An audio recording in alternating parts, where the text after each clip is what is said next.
I got paid for creating content. Look at that. Yeah, I remember getting paid by one of the mobile phone companies in Look Nigeria at for that. being in a contest. Techno actually. Yeah, so thank you, Techno. Yeah, so I just got to see like there was a lot of Prospects. so You still this is not the continue with first that when you time. moved to Canada? So that this is not actually the first time that I would be quitting corporate. Oh, So I quit banking just when I got promoted.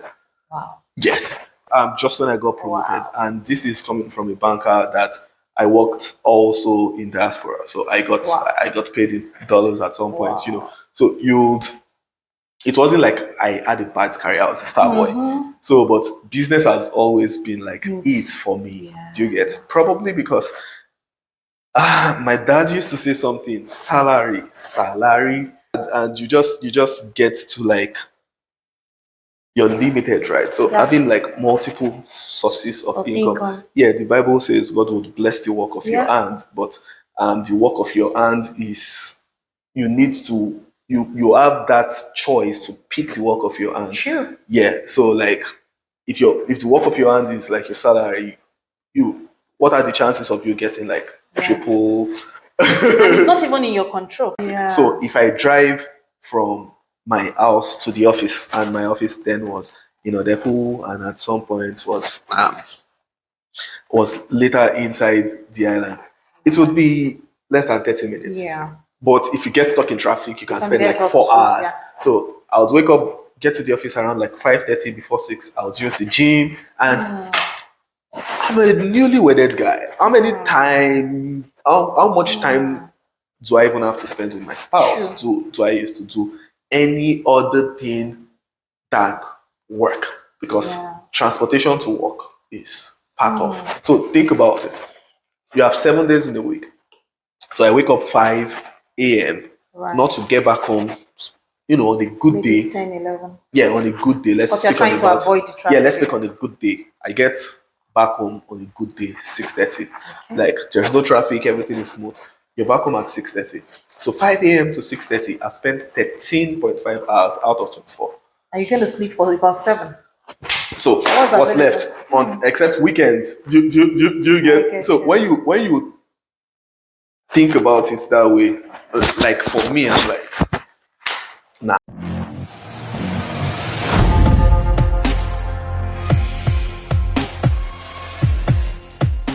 Welcome to Money Makers Podcast. My name is Shion Ajila and I remain your host. Today, I am joined with Oba Fowoshere, a photographer in the city of Regina, and that have been trailing business for about a decade. Welcome, Oba. Thank you. And for the purpose of our audience who haven't interacted with any of your work, can you please introduce yourself? Okay. Hi, everyone. My name is Oba Fowoshere. I'm a photographer based here in Regina, Saskatchewan. I am the co-founder of FSI Studio, which I co-run with my beautiful wife. And yeah, I'm honored to be. Thank you so much for joining him. Thank you. It's such a privilege to be in your studio because today we are recording right from Regina. Thank you so much. On one side, you are actually the host, and on the other side, you are the guest because you are housing us right in your studio. Right. Amazing.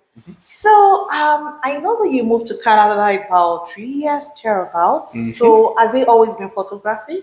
Or there are some other things that you've been involved with before going for your passion full time? Oh yes, it hasn't always been photography. I actually did indeed start with hit the ground running with photography. And then because my background is in technology, I am a solutions architect, a Microsoft solutions architect. Look at that. I build business and manage business applications. So I've worked all my life in Canada in consulting. So the first organization I worked with in Toronto, Microsoft Gold Partners, and then I worked with one of the top 5 biggest consulting firms. I don't mention the name. I understand. You know who those big 5 are. So. Yeah. Wow. Yeah. So I recently quit and running my business full time. Fantastic. And how do I even explain this, versus what life used to be, that when you are in corporate, especially in court, big five or big four, people kind of believe that, yes, that's a prestigious job. And here you are following your passion to go into photography full time. So, what would you say actually is responsible for this leap? Is he like trying to balance life? Is he trying to, like, maybe the age of your children, or you need more time with family? Or is it just something that you see a lot of opportunity in, that you can live your life and your future through? I don't think it's a neither or question. Okay, let's go into it.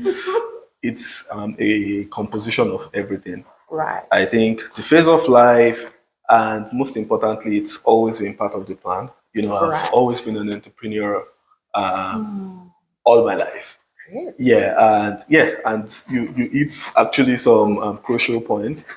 Some like family. Right. So I have a young family of 4, my wife and 2 beautiful kids. Oh, fantastic. Ade, Foke, and Ade Foke. So, Look at that. and the age gap between the both of them as well. Right. So one of the factors that, yeah. I love that. I think you're a great dad, and I think your wife is also a super mom. Why do I say that? Because oftentimes the wealth that we're trying to build shouldn't isolate people that we love so much. You should be able to integrate them in our plan. So when I kind of say entrepreneurs, business owner, business founder, kind of like integrate the journey of the family they're building into their world journey, I have a lot of respect. So respect. Thank you.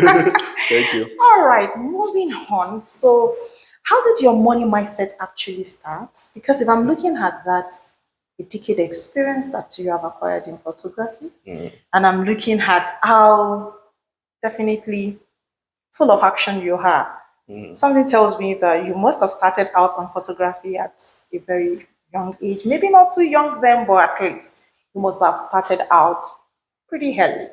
So how did you acquire your money mindset? Where did it start from? I think my money mindset in that sense would be greatly attributed to my upbringing.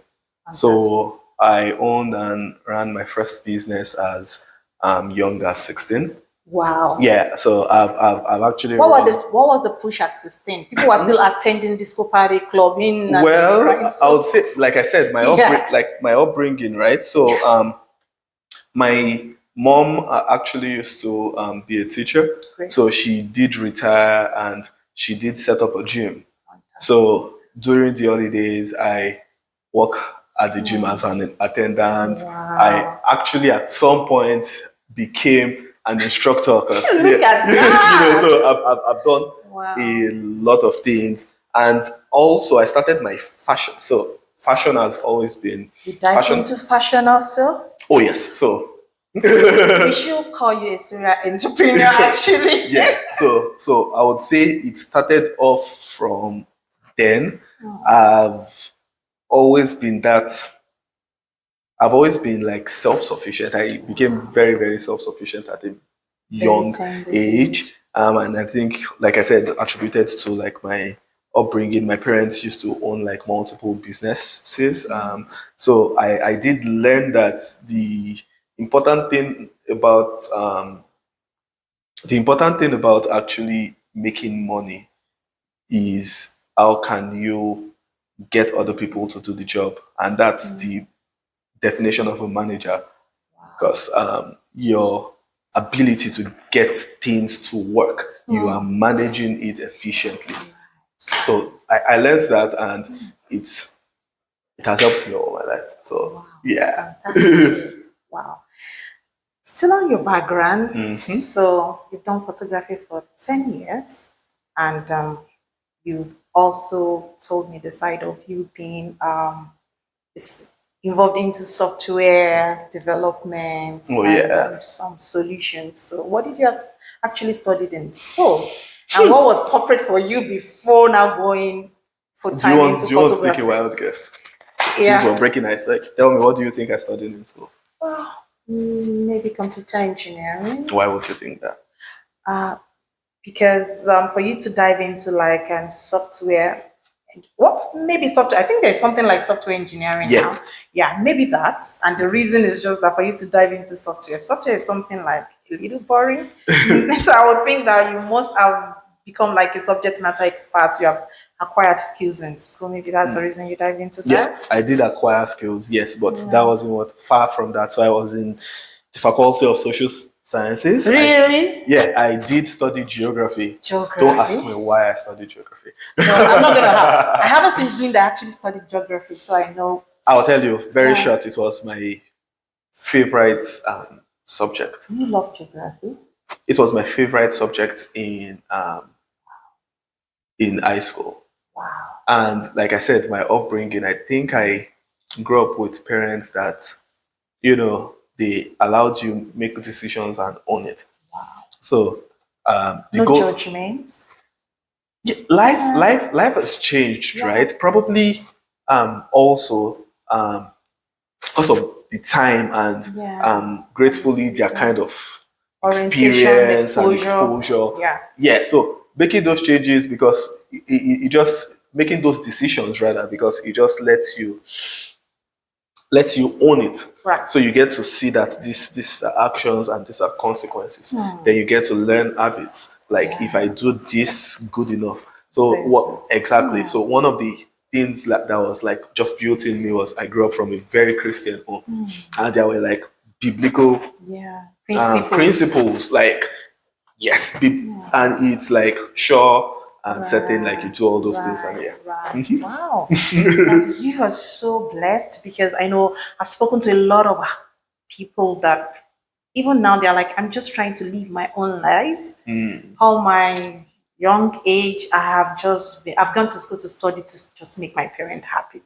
And people in their 40s or 50s are just trying to pivot into what personally they love to do. So I think having parents that kind of give you such understanding right from the go, I would say is one of the blessings. Actually, I'm blessed. See? I love that. So how do you envision yourself as an entrepreneur and journey into the future? Like, I know the photography itself has there's a lot in that value chain. And it has gone beyond just carrying camera and click, click, click. In events, I know that there is a lot into the science of lightning. There is a lot of gadgets that people have to be able to know how to handle software issue. Maybe your background in software also will have helped you to be able to move forward. So I would just like us to talk about the little vision behind this your business, because with the amount of experience you have, how literate, like you are highly skilled. Don't ask me how you know. Definitely. I know that it is just beyond. Yes, we can just see photography in the simplicity of that name.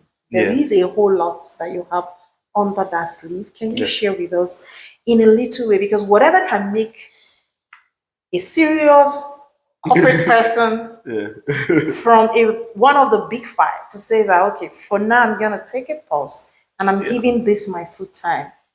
I tell you, there is a lot beyond what we don't know. I may not, I'm just seeing you in your studio. I don't have access to your business model canvas. But I know that there are a lot of initiative behind it. So what makes you different from another photographer out there? What is your minimum business proposition? Something that your own unique value. So like, it's a lot of questions packed in one. I know. And I'll just try to like sieve them out on your time. So in terms of like how did I get here? It has always been part of the plan. Okay, so you mentioned that I've done photography for 10 years. So actually 9 years. It would be 10 summer of 2026. So all that time when I was doing photography, like up until 2019, I would say, so for the first 3 years, I would say it was just an hobby. And as at 2019 even, it was still something that was just something that I enjoyed doing, and content creation. So that's why right now at FSI Studio we do like we're a full media boutique. So I'll go into that later on. So Yeah. I used to create content. So I was talking about 2019, and then I started making money from creating Look content. at that. And yeah, You're monetized. oh no, not that. And people Okay, get like to- your product, people get to see you through your content. and buy people, things. I got paid for creating content. Look at that. Yeah, I remember getting paid by one of the mobile phone companies in Look Nigeria at for that. being in a contest. Techno actually. Yeah, so thank you, Techno. Yeah, so I just got to see like there was a lot of Prospects. oh yes, and it's something that I enjoy. I've been a Yeah. creative my whole life. So, like I said, I had a Christian background. So in church, I was in the creative space. Wow. So I've had like access to, from the choir to like, all of Yeah. that. So then that helped me build Paul Vis Africa in Nigeria. What was that about? So Paul Vis Africa was a media organization in Nigeria. We're doing storytelling, tagline, walking in your shoes to tell the stories. Had a big team of 9. Wow. Yeah, we did quite a couple projects. So this is not the first when you time. moved to Canada. So this is not actually the first time that I would be quitting corporate. Oh, So I quit banking just when I got promoted. wow. Yes. Who does that? You are Yes. so audacious. Yes. Just when I got promoted, Wow. and this is coming from a banker that I worked also in diaspora. So I got Wow. I got paid in dollars at some point. Wow. So it wasn't like I had a bad career. I was a star boy. So, but business has always been like it for me. Yeah. Do you get? Probably because my dad used to say something: salary. I love the interpretation within that reading. Salary. Yeah, and you just get to like you're limited, right? So having like multiple sources of income. Yeah, the Bible says God would bless the work of your hand, but the work of your hand is you need to you have that choice to pick the work of your hand. Sure. Yeah. So like if the work of your hand is like your salary, what are the chances of you getting like triple? And it's not even in your control. For example, when you want to grow, you can't stand today and say, I want to grow. No, the favor of God can make you grow. Yeah, You're still maxed. You're still maxed. Okay, this is what I'm saying. Like, if I want to write like my growth strategy and I'm like paid employment, and I'm saying that I want to grow my income by 300%. You know that is not within my control. It's not within your control. But in business, I can put out the strategies behind that objective of wanting to grow my income 300%. Oh, yes. And it's for me to develop action plan to actually ace it. Yes. So I think I kind of like love that deep philosophy between that we can credit to your dad.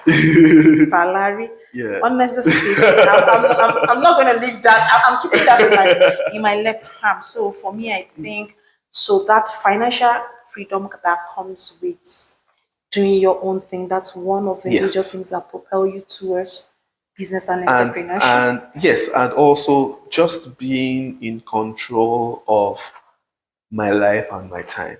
So I used to work in banking. So let me tell you what my typical day used to be like. So I wake up at 4:30 thereabouts. I have to ensure that I'm on Third Mainland by 5 because you don't want to get stuck in traffic. I hate being stuck in traffic. Yeah. So if I drive from my house to the office, and my office then was Deku, and at some point was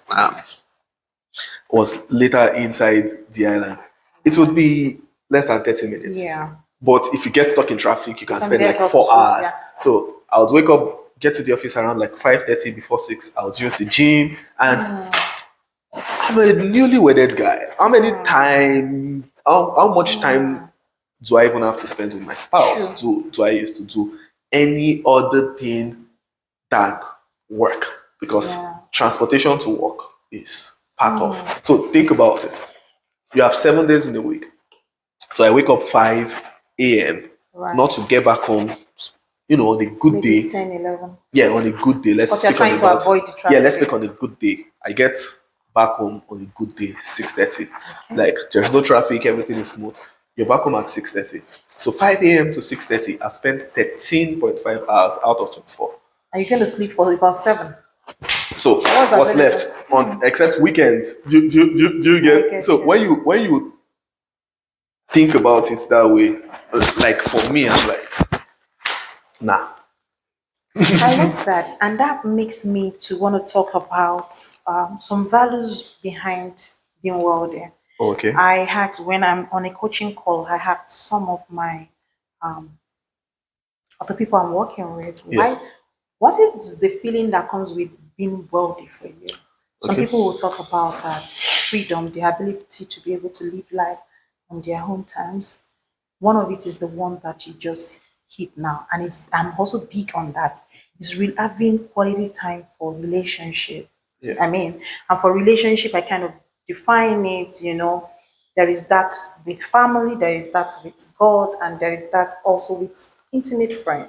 I don't want to lose out quality time with this relationship because I believe that money that I'm trying to get, it is that main mission is because of that relationship. If there is no time to nourish and cultivate those relationships, I ask myself to what end? Yeah. So, which for me, I would love us to talk about some of this value for you. When we talk about wealth and financial freedom, what are the values and the feelings that comes with it for you? Because money itself has no value except for the experiences that we build out of this money. Yeah. Right. Yeah. True. Money has value, big one. In itself. Yes, in itself. Okay. Yeah. Yeah. Open it up. But, Let's do it. but no. That's not it. The truth is, you mentioned wealth. I think, all through the course of my life, wealth has changed. What you would feel as wealth at different phases of life. I think as I grew older, and I'm still getting older, it's changed. So when I was in the uni, probably wealth would have been for me then was having my wardrobe filled with nice clothes, you being Designer able brand to do name. stuff. Yeah, do you get you at one point it was like having your first million, having your first 10 million. Yeah. That used to be it. But then you get it and it's like because we are insatiable. But I think where I'm at right now is being in charge and being happy. One thing that I've realized a lot of times, like majorly since I've become an adult, is that a lot of adults are unhappy. And that's why we hear things like adults will not scam. Yes. Why? Like you're not even enjoying the process of being Life. in your 30s or being in your 40s because you're just busy dealing with Bills. exactly Activities. Do you know what? Things like bills will always be constant. So how are you like doing every other thing? Integrating your life too. So I think what causes the frustration a lot of times is we get to do things that we don't like, but we get to do it because of the reward. So initially the reward is like, because that was what winning meant to you, like, make I just get like 500k, make I just get 1 million, like, but then you do it, you get that, your lifestyle matches that, and you're like, what the? I get you. So I would say that is when it comes to what I see right now as wealth, it would be being in charge of like my life, having quality time, and being happy. Yes, I would just summarize it as that. I love it. And you actually hit something right there. That a lot of people, for the reward that comes, for what money can solve, they get into several many things just for the sake of earning that money. Yeah. Sometimes they even think that the money in a way can solve some of the emptiness inside of them, Unfortunately not, because the process with which that's my philosophy. Money is good though. I know. And trust me. You remember my name? Yeah. What? Oh, sure. The truth is, one of my favorite musicians of all time, right, Adekunle Gold. Right. He said something. I'm sure you love his newly released one. Oh yes, that's trending in yeah. Money no they bring happiness. So now when I get money, I realize. Although somebody sang something else in a different song, sure they. But what that just says is that money doesn't bring happiness, but you get it. You understand that it buys you convenience at least. Yeah, sure. See, it's better to be unhappy and convenient than for you to be unhappy and inconvenient. Like, pick a struggle. Unhappy and inconvenient. That's a double. do you get like there was a meme at one point that it's better to cry in a Range Rover than cry. And it's the truth now. Like it's if you want to cry, well, at least let it be in a better environment of crying, right? Yes. And the truth is, at every point in time until you get to the 1% of the 1%, there would always be something that money can buy for you and money can get you. Access is one of them. Right. Yes. You're here in Regina right now. Right. It's money. You didn't walk down from my door. I can't do 6 hours driving, not me. Do you understand all of that? So there are certain things, some people you can do that because you have the luxury or the convenience. See the way you are preaching it, and I'm looking at you. It's just the truth. Do you get? And you're doing that in Canada. You're traveling across cities to get interviews and all of that. Some people have never left the shore of Nigeria, where you're from. So when you see that, I just wanted to And you are very correct. In fact, it's interesting. About 4 years ago, I was attending an interview to get my kids into a private school. Yeah. And the principal of the school we're interviewing from said, next time when you call me, by the time your kids are resuming, I'm sorry, I will no longer be in this school. I got a job in a big city. And yada, yada, yada. And I discovered that since he was born, 54 years old, he had never, ever traveled out of Canada. Wow. So not even only in Nigeria that people haven't stepped out of the shop. Yes. Even right here. So it's a mindset thing. You are very correct. So moving on, I just want us to talk a little bit about what was the turning point for you? Aside the time in which you took that leap, about 6 months ago, to say that, yes, I'm going full time. I know that you have shared with us that one of it is the fact that the family composition and the stage with which the family is at this point in time will require a lot of flexibility, which is, I love that very well.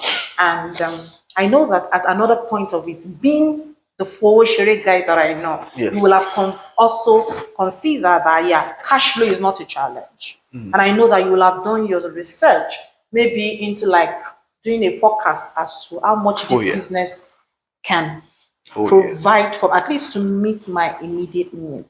So, which will want to just tell us how convenient is the math looking? Was it really mathing? To be able to say that this full time, I think I think yes, it was mathing. Right. And I love that. And all glory to God, it's sticking to the plan. So the truth is, when I was leaving Nigeria, I didn't even plan on staying in Canada. The plans changed. Like I said, when I quit banking, I started my organization. So I had my team in Nigeria, and I was still running my business from here. Until a lot of factors militated against foreclosing that. Long story. But it has always been in the plan, because coming back to the drawing board, one of the things that has helped is that I co-own, so I'm not doing it by myself. Yes, so I have a very, very amazing partner who is able to handle some other aspects of the business. So it has helped the business. And what even made it more brilliant is like my business partner and co-founder happens to be my wife. Fantastic. So we've been able to like do a lot of things, like run the forecast. It was getting here was not easy. So it took a lot of discipline. Right. It took a lot of like depriving yourself. Yeah, and building you're and dipping growing. into the next question yet. Bring it on. So I would say it was not a like this. In fact, one of the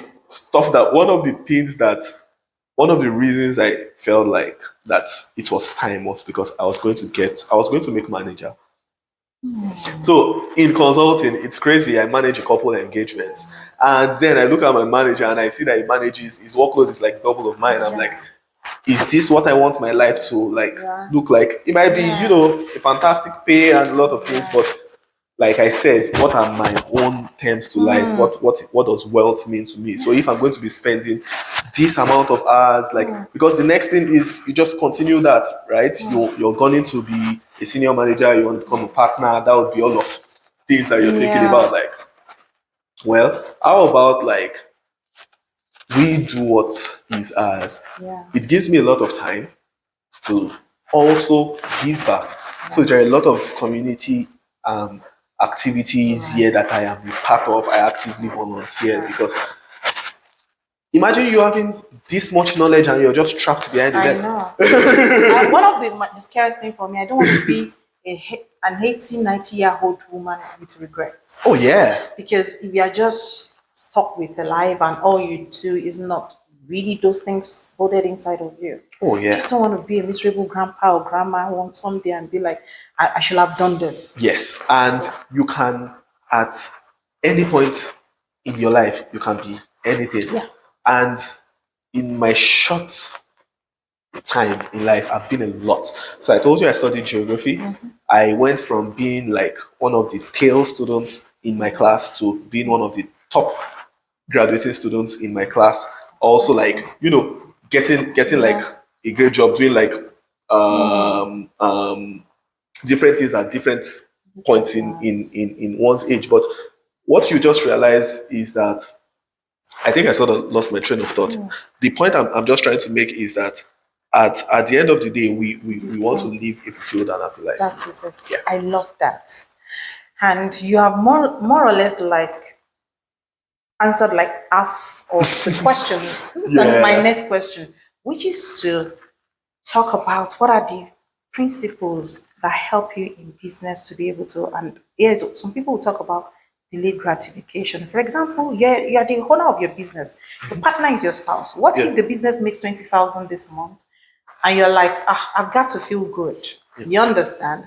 Right? How do you manage that caution to be like, even though I'm in charge of the cash flow or the revenue, but at the same time, the growth of the business, I'm still mindful of it. You understand? I think there must be some principles. Yes, there are principles, but for what you just said, it's a no-brainer. Because yes, sticking with the goal. What's like the goal? Not everybody can stick to the goal. Well, people get distracted because it comes up to you easily. Does not mean that every other person. Yeah. So like there are things that I would say helps. One is being accountable. Right. So like collaboration, like with my partner, my spouse. Then planning. Right. One thing people don't get to like think about is that what planning helps you also do is that it helps you cut distractions. So I used to lead an engagement while I was in consulting, and this is a multi-million dollar engagement. So and I have prioritization calls with my clients, and we forecast and we prepare even our roadmap. What does the next 12 months look like? When you plan, it helps you, like I said, cut distraction. It also helps you stay committed. True. So that's one of the things. So we do a lot of planning. We have like So you see, I have like two notepads Look here. at that. Yeah. It's official, even between two people in a romantic relationship. When it's business, it's business. Oh, and you know, it's not also, I don't see it as when it's business is business. I see it as it's life. So there is one of my favorite scripture is, because I'm a great advocate of love. Yeah. I love my wife a lot. Right. And I'm a great advocate of marriage, companionship. Right. The Bible says one which is 1,000, two which is 10,000. So if you look at that, it's a geometric progression. True. So I'm like, you're a man, you're struggling in business. That's because you're still dealing with 1,000, man. Like, and then you mentioned something like when it's business is business. A lot of us will get to live our lives in compartments. Like, this is my work life. This is this is that. So imagine you were also in corporate. You're a top executive in corporate. You made strategic decisions. You ran audits. You could do forecast. Right. So imagine your spouse having issues with projection, not knowing he's sitting with the answers to his like question like right beside him. So I think, unlike a lot of people, I have a lot of things that also worked in my favor. Yeah, because you blend life together. Oh yes. It's not we have visibility into the business. Right. We have projection, so we're happy. Like, it's December now. We fixed the date for the team bonding. Look like at we've that. had in 2025 alone. We were, as of last week, we've had 263 sessions. Look at that. Like, you know, and this was even before I quit to like do this. And part of it was done part-time when you were still in corporate. Oh yeah. So if you have run the year all alone, so think about so another thing that also helped is documenting. True. There is a saying that what you don't measure, you can't manage. True. So we keep track, we do our analytics, we do our projections, like how are we doing? Like, then that gives you like visibility, like how much am I making, how much am I spending? Then what am I spending the money on? Sure. Like, what is my operational cost? Like, do you get, you know? So, and like I said, a lot of things has also worked in my favor. So you mentioned something that's what sets me apart. I have my diploma in business management from the Lagos Business School. I got knowledge. Yeah.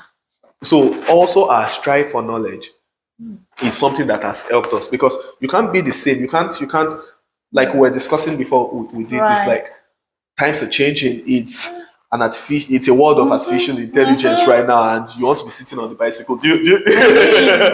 So it's also all of those. So all of this working together, I would say are things that have that helped make those decisions. Like, we know where we are at. We're doing projections, you know, and all of these things, man proposes, you know. It's also, you have like the numbers factual in front of you, and yes, you also greatly depend on God. I love that. You, in fact, those principles share to kind of like living a well-blended life and also tapping into supernatural power. Oh yeah. I mean, those are things that I think they are pretty much strong, and I definitely know that a whole lot of people will also be tapping into that, especially people that are still trying to like put themselves together to gain that kind of strength you have to live, because it's a lot of strength to be able to. It's a lot of strength. A lot of people are thinking, even if it is just a tiny side hustle. Yeah. To build that strength is a lot, and I'm sure that a lot of people are tapping from that. So, strength. like, if I would have any advice for anybody, is to start. I think one of the things that experience like has taught me, like I've run businesses now for over 16 years, is that you don't get to have the full picture but start. Yeah. So Pastor Podri said something. That's my pastor. Oh, yeah. He said something. I saw a video, and he was talking about his encounter with Bishop Oyedepo, and he was talking about when they're going to build the property. Right. And he said, Papa told him that build, or you guys go build and all of that. And Papa put the call back that I hope you know that we that build, we don't have money when we start. Look at that. You tapped into that. Like, and sometimes it's just starting. Yeah. It's just starting. Yeah, like another thing that we think about is that we attribute wealth a lot of times to money. Yes, but you've not realized that there are certain things that privilege can buy you. So imagine if access. Yeah, access. So you're flying. I saw a video at one point. The lady was going to fly. She was in economy, and they just told her that her flight has been upgraded to first class. And she got there, and the pilot that came out of the cockpit was a student or a son. Like she got upgraded just because. Look at that. We're having this interview right now because you know someone that would say like reach out, and I was like able to say, okay, I'm going to somebody you can say yes to. Do you understand? Yeah. So a lot of times it's our mindset. It's a mindset thing. Right. The things that we actually see as like roadblocks are actually stepstones. Because once you see it like, this is a challenge. Like imagine you seeing like bookkeeping as a challenge. But then it's when you do bookkeeping that you actually can trace your revenue. Right. That's a stepstone. But at some point it was a roadblock. Right. So if we're able to change our perspective to how we view things, like, and I'm saying this all glory to God. It's not everybody, like you said, that it comes easy to. True. I'm just saying like this is how we should view it. Yeah. Because there are multiple ways to get to do things or see things. Yeah, I agree. Yeah. You know one thing, I have to agree at this point in time, or own it. Yeah. You have a way of leaping into my next question seamlessly. I don't know how. This already you are in it. And my next question is that actually, what are the challenges? Because having business abroad, it's not like home, in which there's some level of preparation, organization, planning that should go into things. Yes. And some people even get really bogged down with those bureaucracies and they are never able to leap forward. Yeah. And for you, what are those challenges that you face while trying to start your business? How did you overcome it? And what's your advice? Some of those advice you already gave to me. Maybe just to cushion or wrap them up. Yeah. So the challenges I would say is being the guinea pig. Guinea pig in the sense that information, where I'm coming from, information as to certain things is readily available and labor is cheap to get it done. True. Do you get it? So imagine incorporating a business where we're coming from as compared to what you have to do here. True. Imagine getting a non-for-profit where we're coming from as compared to like setting up a bank account, all of these things. Okay. So one of the things that I would say first that is something that we might find a little bit challenging is actually following due process. Because you might go, if you have like a vision to be big, one following due process, and initially it might seem like it's not worth it. So if I have any advice, if you've not been able to, like, to a reasonable extent, build your business to a certain extent, don't do it. Okay. Because there are some level of frustration. At least run your business for some time while you do something else. One thing that helps you with is... So that pivot will be easier. Oh yeah. You would be able to like just transition. Right. How much you're able to build your business, or how much you're able to, how will I say it, like put structure in place, would determine how you're landing for the transition. I love that, and I get that perfectly. Thank you. Now I'm just like really having the image of aircraft landing and the preparation like before they touch down. So thank you for using it that way. So my last question will be, where can I know that you are very active on social media. Oh yes. So where can people follow your journey or connect with you? Where are you hanging out? So I'll just my personal page. From my personal page, you'd on Instagram, you'll pretty much be able to connect me to everywhere. Is it the same Oba Oba Fowoshere on Instagram? Just that Oba Fowoshere on Instagram. That's where people get to. So I For your business name, do you also have like a page? Or oh yes, website? yeah. Tell the audience. Yeah, They wanna fund your FSI Studio. FSI Studio is Right. the name of the business. That's the Right. parent company. www.fsistudio.com. You get to see everything about us. Wow, finally. Thank you so much. And we have come to the end of this beautiful conversation. And I would like to say very big thank you for doing this with us in the shortest possible time. Because I know that your schedule is packed. Thank you, Dike. Yeah, shout out to Dike. Yeah. Beautiful sister of mine. Yeah, way back from the beautiful city of Ibadan. Oh, really? And Lagos and now Canada. So sure. Alrighty, and to the audience, thank you so much for tuning in and for sticking in till the very end. And if you have found this episode really interesting, please remember to subscribe and click the notification bell so that anytime we upload new episode, you will be alerted. And until I come your way again, continue those morning moves.